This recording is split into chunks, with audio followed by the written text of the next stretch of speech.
You know, the pre-spawn to me is the time of year that bass are actually the most active and the most aggressive. And for that reason, I love fishing baits that move, winding baits, power fishing. It's the best time of year for that. It doesn't always work, but the baits I'm talking about are baits like vibrating jigs, spinner baits, crank baits, things that you can bump off of things. Now, a lot of times what happens this time of year is those fish they're basically just in a feeding frenzy and they're fat and healthy. Now, right before the spawn, when I'm talking about pre-spawn, I'm not talking about a week before the spawn. I'm talking about month and a half before the spawn. That's when they're really feeding the most. I like to think of bass moving up and suspending over the top of cover and then me trying to bump it.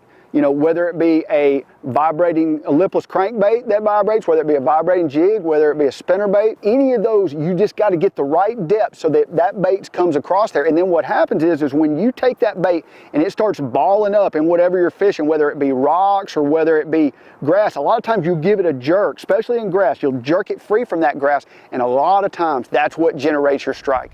That feels like a pretty decent one.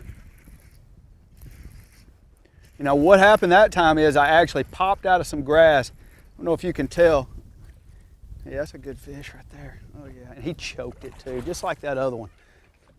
Just like that other fish.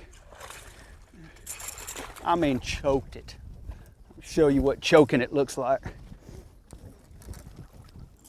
Ah, that's choking it. I mean, that's as deep as it can get. And all I did was I popped it out of that grass, and as soon as it came free, you know, it vibrated again, and boom, and it was like a worm bite almost. Boom, hit it so hard. Try moving baits. It's my favorite time of year to fish. You can catch some huge bags of fish.